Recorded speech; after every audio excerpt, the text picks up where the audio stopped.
Bom, hoje o nosso bate-papo é sobre a vida financeira, sobre hábitos financeiros, sobre como administrar melhor o seu dinheiro. E você sabia que suas emoções podem atrapalhar na sua vida financeira? Pois é sobre isso que a gente vai conversar um pouquinho aqui com o professor Jarbas Taunay, professor doutor da Universidade Municipal de São Caetano do Sul. Não é isso, Jarbas? Perfeito, Lúcio. E vamos dialogar sobre as finanças. Maravilha. Jarbas também é top voice do LinkedIn e autor de livros nessa área de finanças. Jarbas, como é que é essa história de que as emoções interferem nas nossas decisões financeiras? Pois bem, né, Lúcio? Nós temos uma realidade sobre educação financeira em que, rotineiramente, nós recebemos pesquisas nos alertando sobre o índice de endividamento do brasileiro. Não é estranheza qualquer que, acompanhando os dados, nós temos 8 em cada 10 brasileiros que se encontram endividados.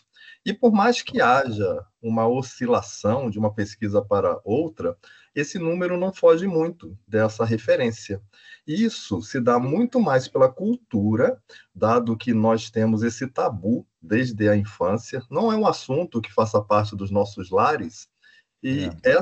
esse reflexo na fase adulta faz com que acabemos repetindo os erros dos nossos familiares. Primeiro, ficar endividado, né? Você mencionou aí um dado que é alarmante, são 8 em cada 10 brasileiros, em média, endividados. Que impactos tem o endividamento sobre essa decisão? Ela pode reforçar uma decisão errada, eventualmente? Sim, com certeza, porque tem afetado nas relações de trabalho. Às vezes, se eu estou preocupado com uma dívida que está tirando o meu sono, o meu rendimento no ambiente de trabalho pode diminuir, pode gerar uma crise conjugal, porque por não conversarmos em casa sobre dinheiro, às vezes escondemos essas situações. E, quiçá, a ideia da falta de planejamento que acaba levando a esse endividamento excessivo. Não causa estranheza também, Lúcio, que além de termos 8 em 10 endividados, nós podemos falar 5 em 10 inadimplentes. É quando eu não consigo arcar com os pagamentos das dívidas. E esse dado ainda é mais preocupante, porque uma vez inadimplente, eu estando com meu CPF negativado, fora desse mercado de consumo, e sendo a todo instante chamado pela economia da atenção, a ideia do algoritmo, que sempre nos dá aquela ideia da compra por impulso, de olhar uma possibilidade de aquisição antecipando sonhos e não planejando, e isso torna ainda mais alarmante esse cenário. Maravilha, maravilha. No seu livro, você menciona gatilhos psicológicos que vão justamente nessa direção de nos fazer gastar mais, né? O que que são esses gatilhos? Dê alguns exemplos aí pra gente. No livro, eu trago um subtópico intitulado que o marketing sabe mais sobre você do que você mesmo. Então, nós sabemos que as empresas investem bilhões em chamadas publicitárias visando, de fato, o consumo. Paralelo a isso, nós temos diversas datas comemorativas ao longo do ano. Recentemente, nós recebemos o chamado Dia do Consumidor, uma data ali incorporada em março, e a rigor é para discutir sobre os direitos do consumidor, transformada em uma data para o consumo. Fora as demais que nós temos ao longo do ano, né? Podemos chegar até na Black Friday e no Natal, para fechar ali o período anualizado, né? Então, essa é a leitura dos gatilhos emocionais. Então, você está me dizendo que a gente tem alguns gatilhos emocionais próprios da nossa condição de ser humano e da nossa criação ao longo da vida, e que as empresas sabem disso e usam isso a seu favor, naturalmente. A todo instante. E como é que a gente lida neste mar tão difícil? Como é que a gente navega por aí? Que podemos fazer como indivíduos para administrar melhor os nossos recursos, sabedores disso tudo? Então, o primeiro passo é eu realizar um check-up das minhas finanças, saber em que estágio eu me encontro atualmente, se eu preciso construir minha reserva de emergência, eu já possuo essa reserva, vou começar a investir, eu não tenho essa reserva de emergência, eu preciso entender sobre como formá-la. Então, o primeiro passo é um diagnóstico. Diagnóstico feito, eu digo que nós partimos para a disciplina, que é criação de hábitos. Passada a disciplina, aí nós vamos para o terceiro D, que eu chamo de desejo. É o momento de entender que aquilo que eu quero, não necessariamente eu devo adquirir naquele momento. Eu posso trabalhar para tê-lo adiante. É o conceito de ter planejamento financeiro. O quarto D é a diversificação, entender agora para onde eu posso realizar investimentos, e o mercado ele nos oportuniza, nós temos muitas possibilidades, então entender que se eu quero alguma coisa de curto prazo, volta e meia, nós falamos em acompanhar uma Selic. Se eu quero alguma coisa de longo prazo, volta e meia, propomos acompanhar algo indexado à inflação. E finda com o quinto D, que eu intitulei de desfrute.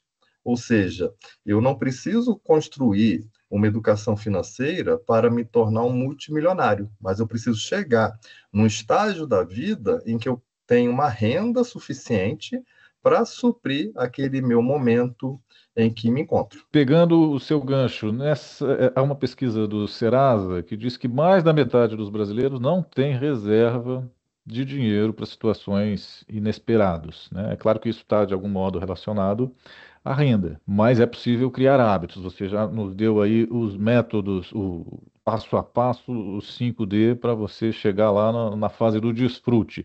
Vamos entrar um pouquinho mais na disciplina. Como é que eu crio essa disciplina? Como é que eu uma dica prática? Nós, claro, que sabemos que a média de remuneração do brasileiro é um pouco mais de R$ 3.000, o que não chegariam a 2 salários mínimos, né? E o próprio Diese aponta que nosso salário mínimo nominal já deveria ser mais de R$ 7.000. Então, a gente tem aí essa disparidade entre a realidade e o que deveria ser, mas independente de qual seja a renda, algo que nós falamos fortemente em finanças é pague-se primeiro. Então, qualquer valor que você receba, você tem que imaginar que a primeira pessoa a receber tem que ser você mesmo.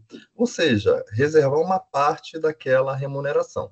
É muito comum, Lúcio, nós termos situações de pessoas que são agraciadas com uma remuneração e, ao invés de permanecer naquele patamar em que se encontrava, realizar uma adequação de gastos e logo se encontra novamente endividada. Então, a ideia é criar uma fração da entrada de dinheiro mensalmente para a construção de reserva de emergência.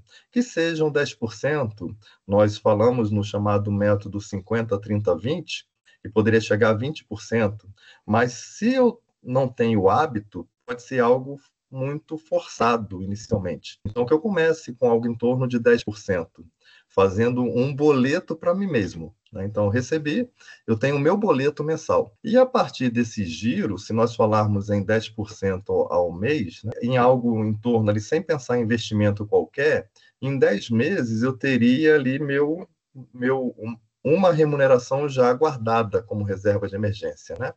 Nós propomos um horizonte ali de 3 meses a 12, dependendo de qual seja a atuação da pessoa.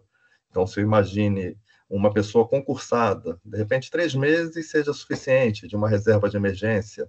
Se é um autônomo, talvez precise de 12 meses. Claro que tem ali variações, né? Mas essa reserva de emergência tem que ser um valor que cubra seus gastos numa possível necessidade de realocação no mercado de trabalho. Excelente. E é comum, né, que aconteçam na vida essas surpresas, né? Uma recolocação no mercado de trabalho. Que fatores levam as pessoas à inadimplência ou ao endividamento, por exemplo? Imagine hoje o Brasil que tem uma condição econômica que não é tão ruim quanto já foi em outros momentos, né? O desemprego está mais baixo, a renda tem crescido, está em torno dos 3.000 que você mencionou. Mas o que que leva, num cenário desse, as famílias a se endividarem e eventualmente até chegar à inadimplência? Interessante porque é perceptível mudança de hábitos de consumo. Nós tivemos pesquisas recentes mostrando que o dinheiro da pizza está sendo destinado para as bets. Então, até Bom, mesmo o varejo tem sentido o quanto o brasileiro tem destinado para as apostas online. Mas anterior a esse cenário de bets, nós podemos trazer, inclusive por pesquisas do Serasa, que boa parte das dívidas do mês se encontra no cartão de crédito para despesas recorrentes. o que não é indicado.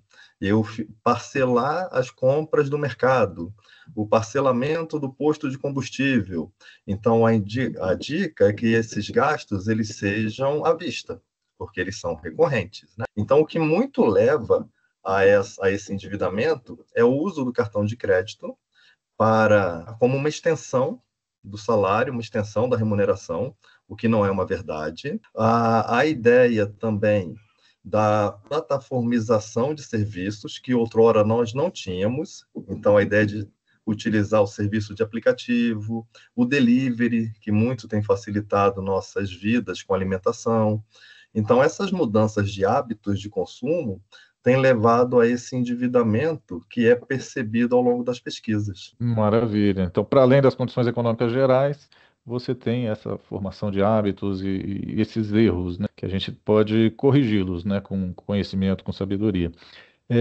E você vai às causas mais profundas que acabam condicionando o nosso comportamento financeiro, né? Como é que funciona esse mecanismo, Jarbas? Como é que você mapeou isso e nos apresenta lá no livro? Perfeito. A gente começa com as crenças, aquilo que nós ouvimos na infância e nos molda enquanto adultos, né? A gente procura reproduzir, porque tudo é uma percepção de parâmetro. Se é a minha origem, é o que eu ouvi sobre dinheiro, eu tendo a reproduzir.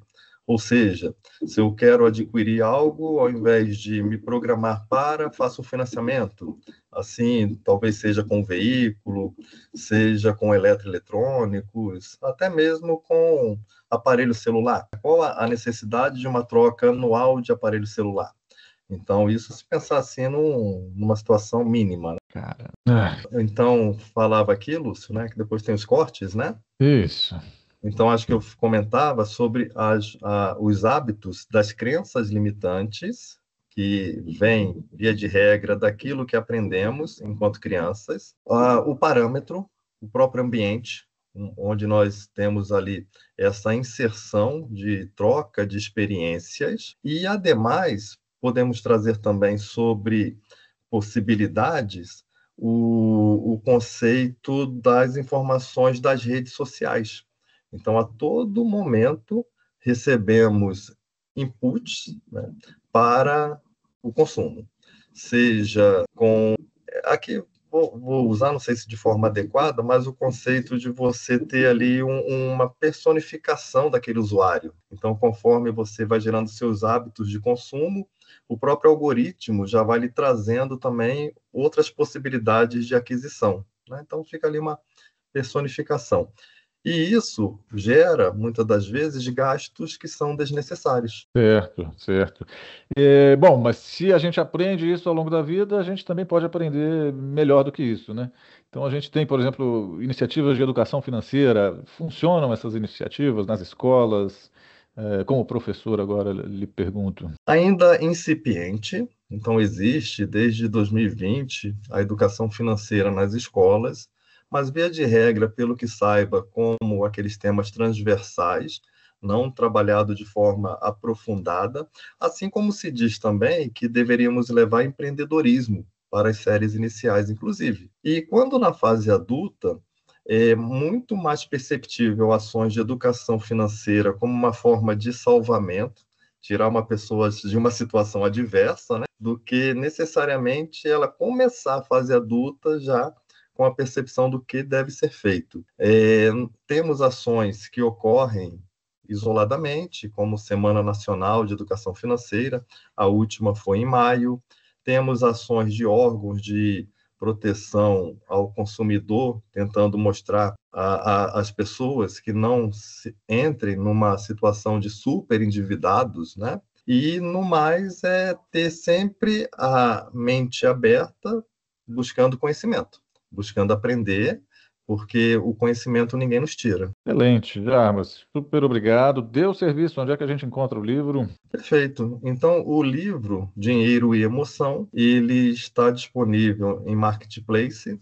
E eu posso deixar no meu Instagram, que é o @jarbastaunay, e a partir do Instagram é possível dialogar comigo e ter o retorno de onde localizar o livro, fora site da Amazon, da própria Eduz, mas eu posso deixar aqui o Instagram, @JarbasTaunay, para ter o contato direto com o autor. Excelente, Jarbas. Super obrigado. Eu tenho certeza que vai ajudar muita gente que nos acompanha. Tá bom, eu que agradeço, Lúcio, sempre à disposição. Valeu, queridão.